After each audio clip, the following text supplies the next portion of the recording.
is Lessons from the Military. I'm your host, Kevin Bemmel, and we're here every day, I'm sorry, not every day, every Tuesday at 10 a.m. Pacific time.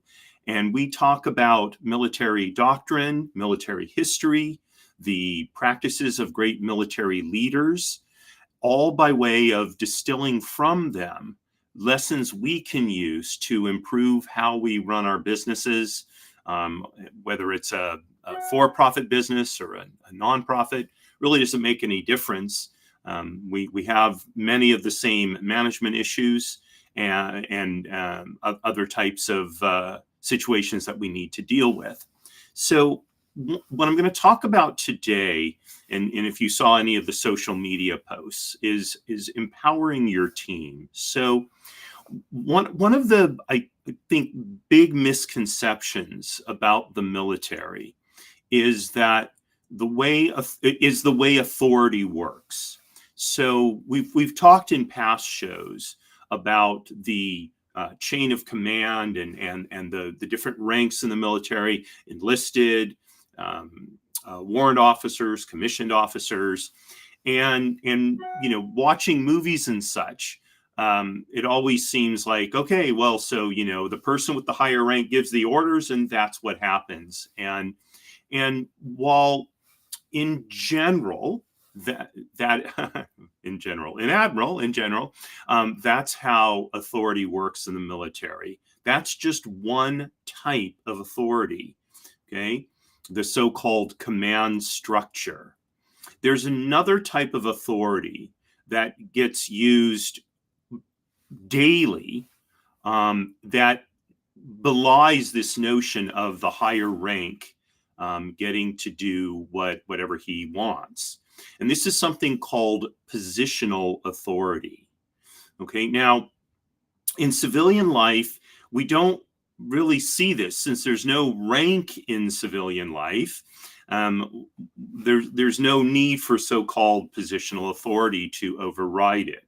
So I'm going to tell you a little story that I think emphasizes positional authority, and then I'm going to show you a video and then finish telling the story. So when I was deployed back in 2011, I believe. So I had a young sailor come to talk to me. She had been in the Navy less than a year. She was an E3, which is an airman. She was in aviation. Okay. And she was incredibly upset, really to the point of almost crying. Now, I knew this sailor. She attended a class that I gave on a regular basis. And so I was pretty surprised because she was a really well put together sailor and all that kind of stuff. Now, her job she was what's called a plane captain. Okay. And I'm going to show you now a short video of what being a plane captain is all about. Okay, so let's see. We're going to go ahead and here it is. Share screen and share. Okay, so this is a 2-minute and 18-second video, and this explains to you what a plane captain does. And you see here a plane getting. This is a F/A-18.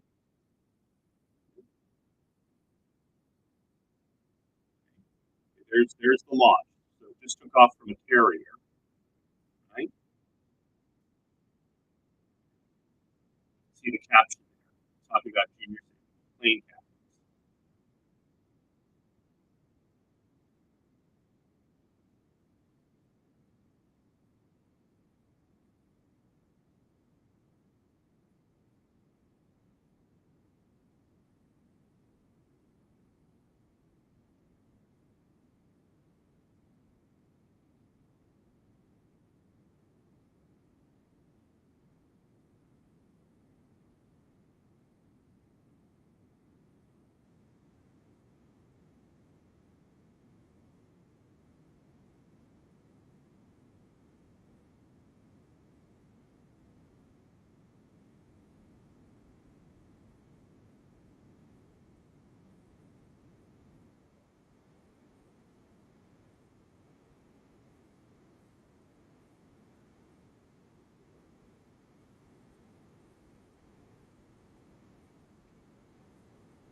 Now you're going to see the jet is calling recovering. It's landing back on the carrier. Tail hook catches the arresting gear. Okay, so I'm going to go ahead and stop sharing. Okay, so you see what a plane captain does, and look, she's crawling into the intakes. She's she was actually feeling the skin of the aircraft.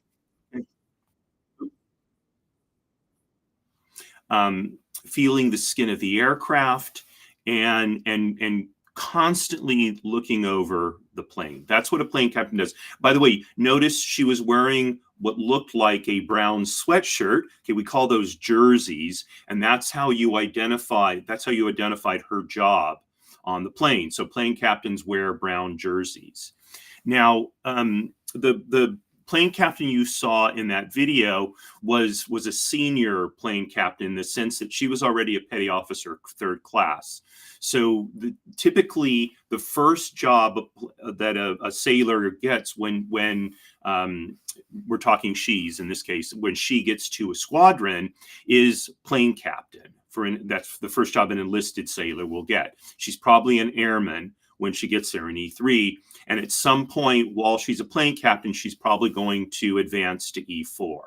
Okay, so you can see how critical the job is that a plane captain has. Now, this sailor is probably maybe 18, 19 years old, maybe 20 years old.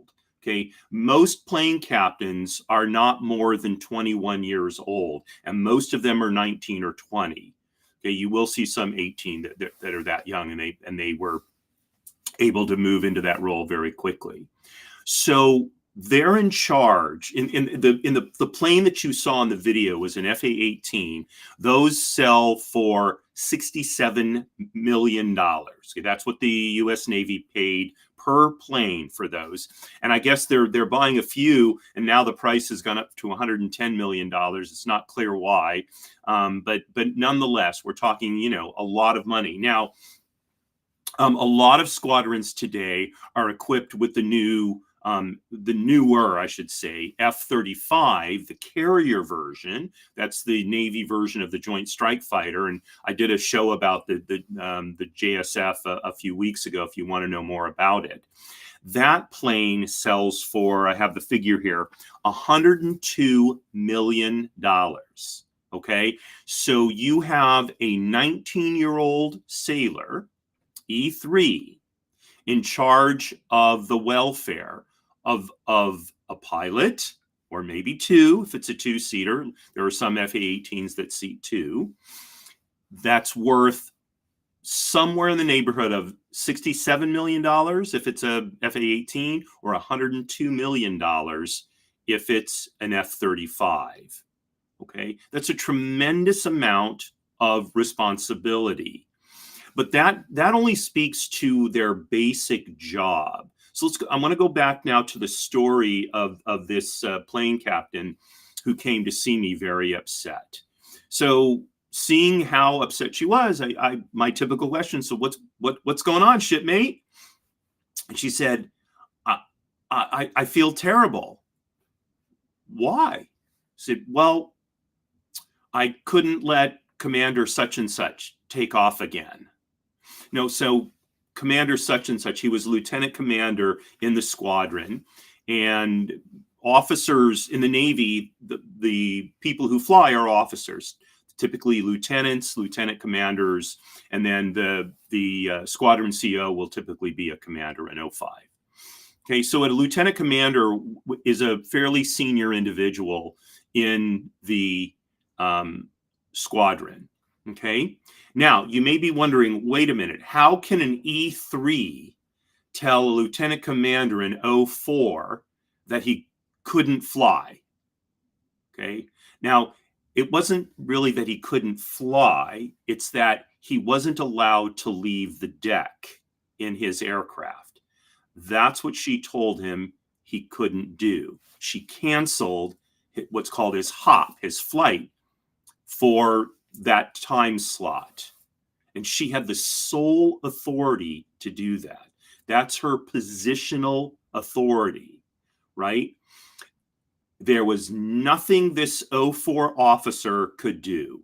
If the E3 said, you're not leaving the deck, he's not leaving the deck. He couldn't say to her, I'm a lieutenant commander. See right here, my gold oak leaves? I'm overriding your order and I'm leaving the deck. Would not have happened. Okay, they would not have launched him.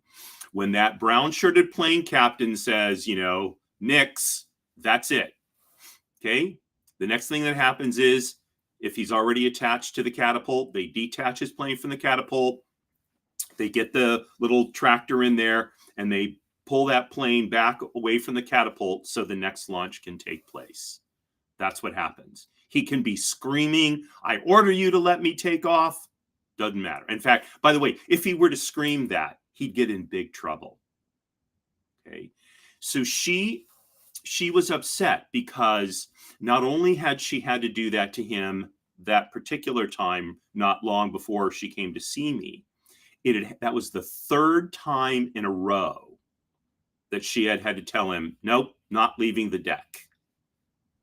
Okay. And she thought that he had to be furious with her because she had, in essence, canceled 3 of his flights. So I asked her why she thought that was the case. I said, did Lieutenant Commander such and such or Commander such and such say something to you? She said, no, he didn't. I said, did he give you a dirty look?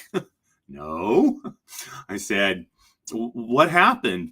She said, well, he got out of the plane, and he went on about his business.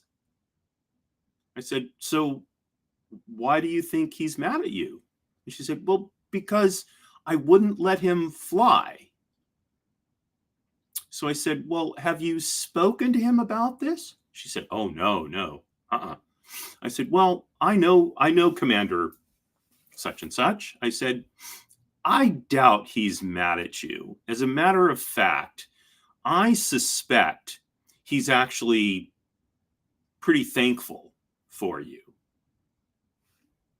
She said, why would he be thankful for me? I said, because if you didn't think the aircraft was ready to leave the deck, that dramatically raised the situation or the possibility that when he left that deck, he wasn't going to be coming back on it. Either he was going to end up in the water or possibly worse. He said, so it's entirely possible that you saved his life. And after all, that's your job. That's why you have the positional authority.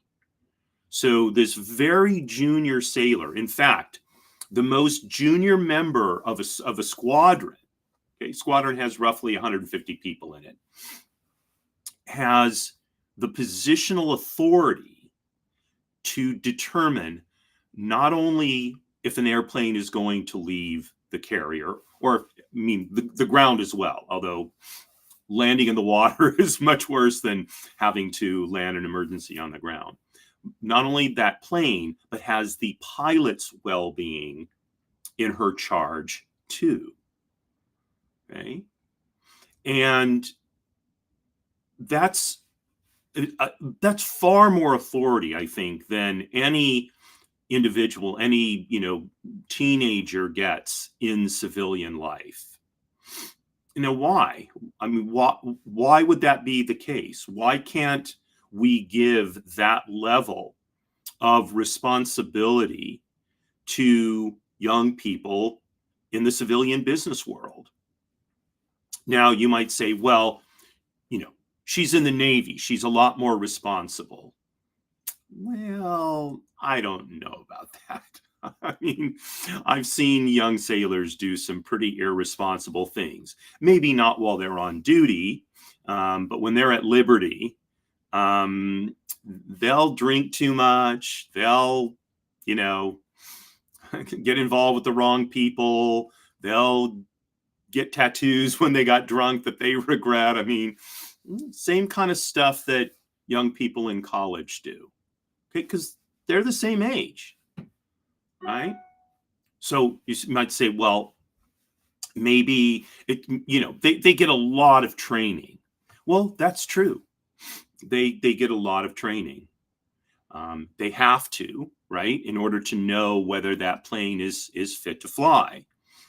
But can't we give young people in the civilian world a comparable amount of training for the kind of responsibility that we want them to take on?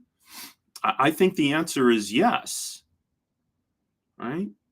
And in today's business world, I think one of, there's a tendency to certainly for people of my generation, to take this attitude that, well, young people are irresponsible. They're just not like we were in our day, right? I hear this from Gen Xers. I hear it even from millennials putting Gen Zers down. It's like, well, when I was a teenager, I was much more responsible. It's like, no.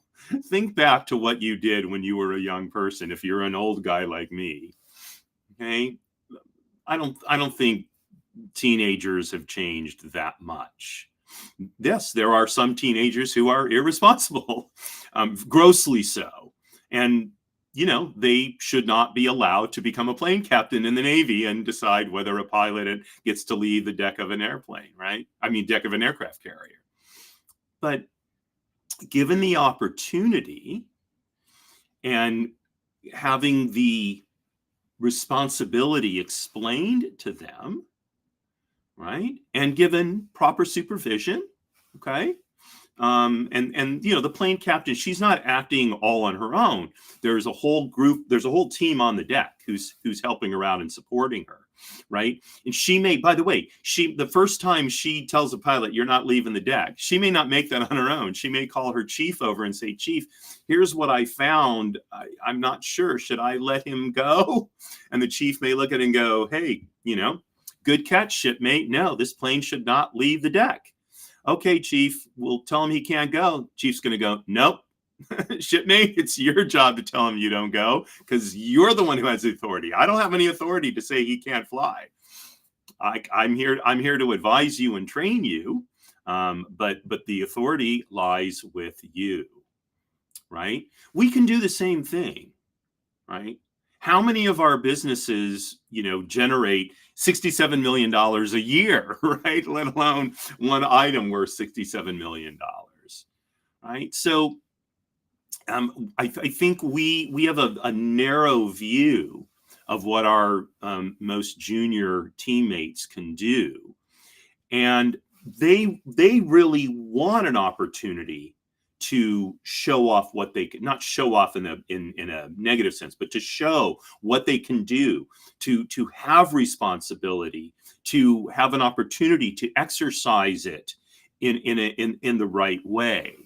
And so we need to give them that opportunity, okay, and give them as much of it as they'll take, as much as they'll learn the skills to exercise and develop the judgment to use, right? Now, I use the example of a plane captain in talking about this, but you see this kind of positional authority in many other places in the military. Another place very, very common is when you're looking to go access on to a military facility. So there'll be guards there.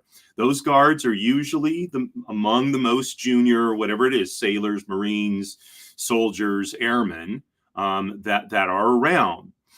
And yet, if a general drives up, and for whatever reason, access to that base is restricted, and let's say the general doesn't have his identification card, okay? That E3 gate guard, I should say, is required to say to that general, sorry, sir, I can't let you on base. The general does not have the authority to say, I'm General such and such, let me on, okay? Because how does this young soldier or whatever know that this is, General such and such without his ID card? And the answer is he does not know. And so he is not permitted, and he has the positional authority to deny that general access to the base. Now, the general can get on his cell phone and call his aide and say, I forgot my cat card. Get over here now because the guard won't let me in. Okay? And the general can sit there scowling if he's a jerk until his aide comes with his ID, hands it to the guard, and the guard scans it, and then he lets the general on and salutes him. Okay. Hopefully that general wouldn't be a jerk, though. He would realize that that soldier is not denying him access just to be, snarky or whatever. He's denying him access because he's been given authority to make sure that the base is kept safe by only allowing people on it who are authorized to enter. And if that general made a mistake and didn't bring his ID, that's on the general. It's not on the soldier guarding that gate or the Marine guarding that gate. Okay. So again, now in that case, we're not talking about a $100 million aircraft. Okay. Still, what if that general had something extremely important to do, at least in the general's mind? Okay. That E3 is saying to the general, sir, you're not permitted on the base without proper identification. I've got a meeting with Colonel such and such. I understand, sir. You're not permitted on the base without proper identification. No one is. Okay. If the general were to just break through, he'd be subject to arrest. And well, he should be. Okay.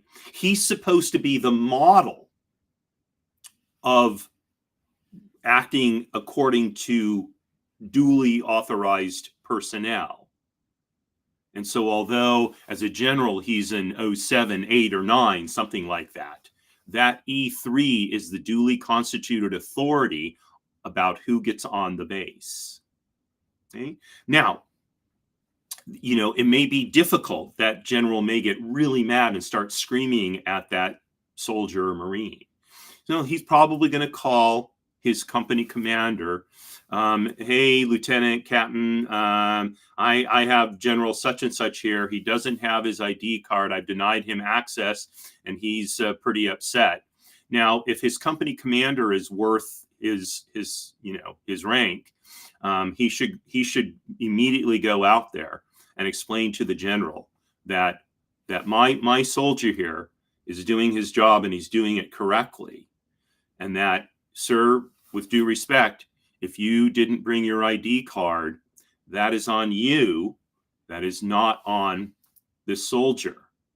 Okay? Because that captain, too, as an 03 and responsible for making sure that the personnel keeping the base secure are doing their job, he, too, has positional authority over that general. So the general can't say to the captain either, I'm an 08, you're an 03. I order you to let me on this base.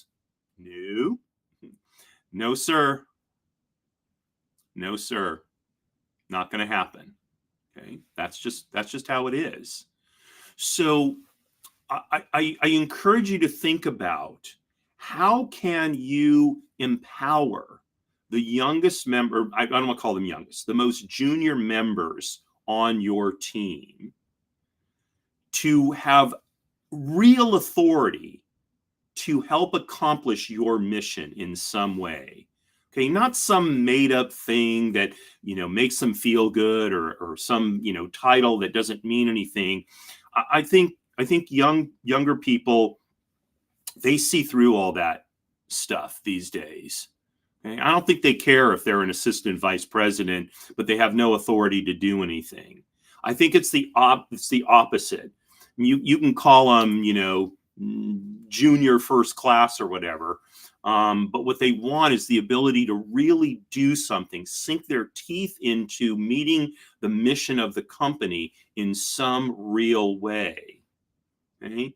So you can see this. So take a property management company, for example. That's the business I was in before I joined the Navy, right? So, even the most junior person on your team should have the authority to authorize certain types of repairs and maintenance and such, in order to keep buildings operating properly.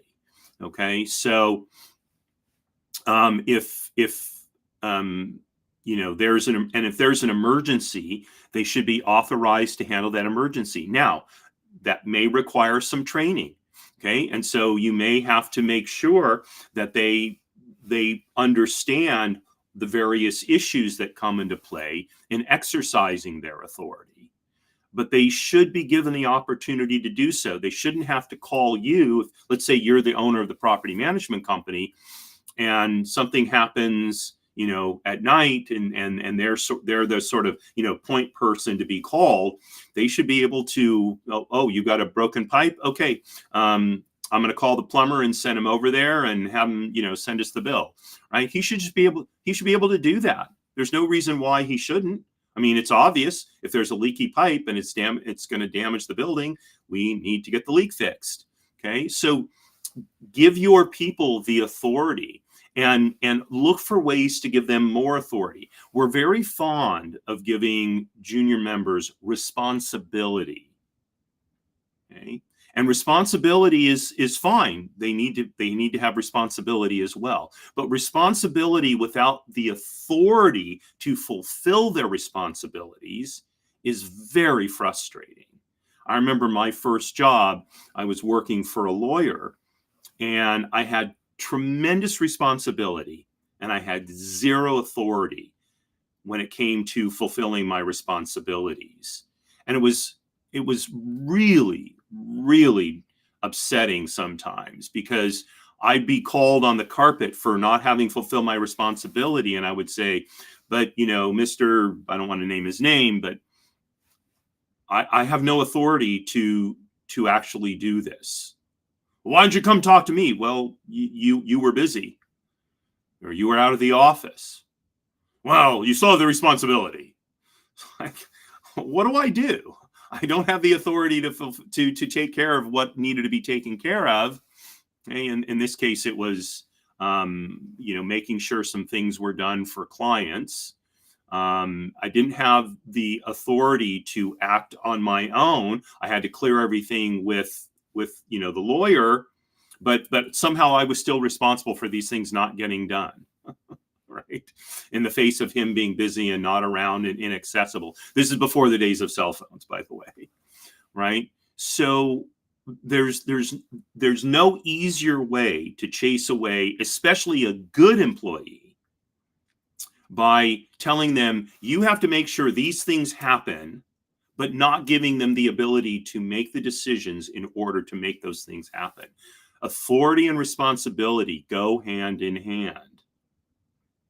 Okay. And so again, I encourage you to think about this. Think about how can you craft positions throughout your team at every level, appropriate levels of responsibility matched with authority that then can grow. Okay. This ties into the show we did, I think it was last week, where we talked about having a clear path for career progression, right? So along with that should be clear sense of responsibility matched with authority. And that's one of the things that the military is so good at.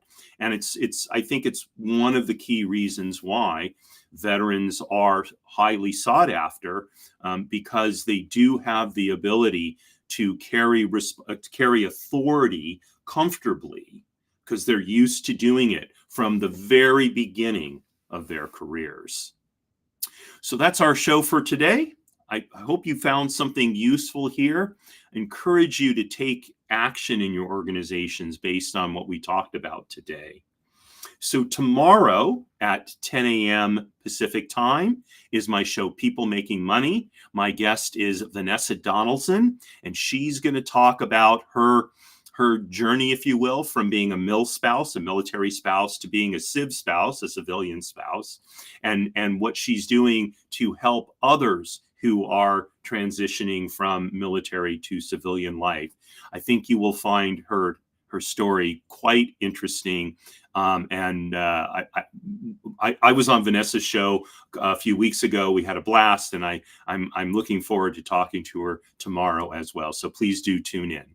And then next week on Monday at 10 a.m. Pacific is the next episode of Trust and Estates Weekly. And then 7 days from today is the next episode of Business Lessons from the Military. So again, thanks for joining me. Wishing you a wonderful rest of the day. And signing off, Marie, you are my bell. All the best, folks.